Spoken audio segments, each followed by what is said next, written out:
So 2 days ago, there was a very big terrorist attack in Moscow, Russia.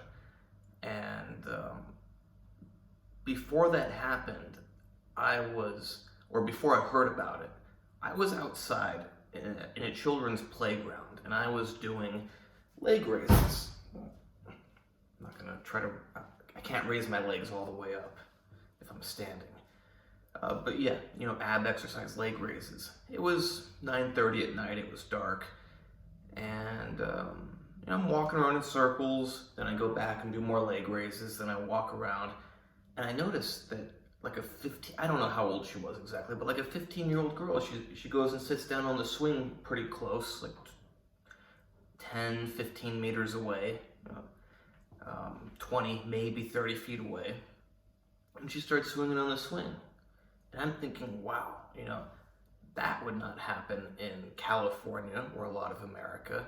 I certainly wouldn't want my daughter out going around at 9:30 at night, going on swings places, like right next to a guy doing leg raises. Guy doing leg raises, he's probably more okay than the guy not doing leg raises. The biggest losers, the biggest degenerate criminals, they're often not going to be doing leg raises in the park. But you get the idea. That is amazing that it could even take place here. And then eventually I finish and I'm walking back to my apartment. And a little 10-year-old boy is just walking along. And I'm thinking, man, what a place. A young girl can go out and swing on the swing at 9:30 at night. 10-year-old kid, he can just be walking around alone at, I think I said 10:30 at 9:30 at night. A little 10-year-old kid could be walking around at that same time. And then the next day I wake up in the morning and I got food poisoning and I actually laid in bed the whole day. But I hear kids just running around, screaming in a good way, playing with each other. And it's like, man, that is a special kind of evil when you attack a country like this. It's such a great, peaceful place. And I've thought this for years now. I'll be walking during the day, it doesn't matter, during the night, and I look around and I see the safety and the peacefulness of this place. And I think just how evil anybody is who attacks this place.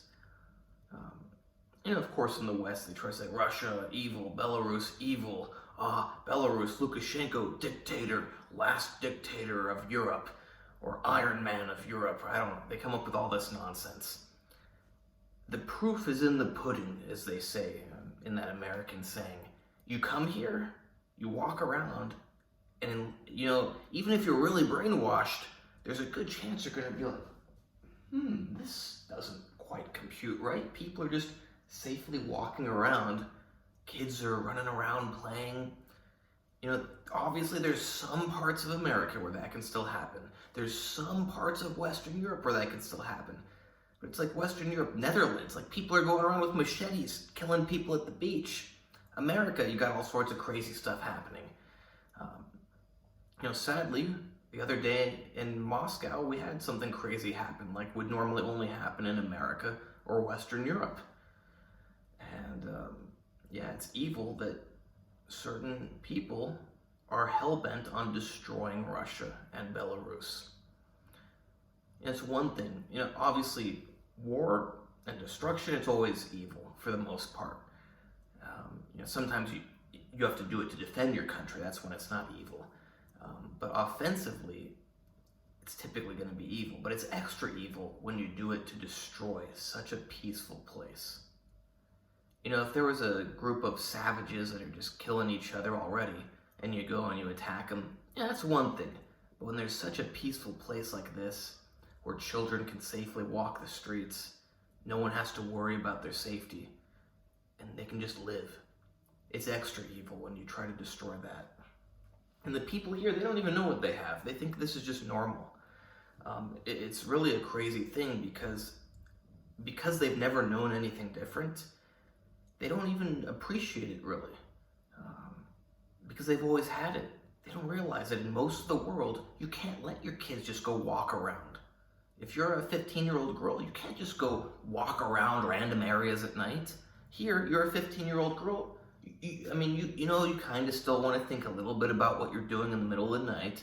Like say it's 1 in the morning, maybe don't go walk in a super abandoned, desolate area. But in reality, you're probably going to be absolutely fine. You don't do that in Los Angeles or New York. Bad things happen. It's like even in Warsaw recently, a Belarusian girl was raped and murdered. That doesn't happen here. In case you don't know, Warsaw is Poland. A lot of Americans, they don't know anything about the world. But yeah, it borders Belarus. I'm currently in Belarus. It's an amazing thing when you actually have a safe, peaceful society. And it's extra evil when someone tries to destroy it. I want you to keep that in mind. If you think that Russia or Belarus are evil countries, how is that possible when you have the opposite of evil? Evil is when nobody can just live life because it's too dangerous. Here, it's safe. I mean, pray to God it stays that way and that evil forces don't intrude upon our beautiful country. And they are trying to. Luckily we have good security services here. They catch a lot of terrorists.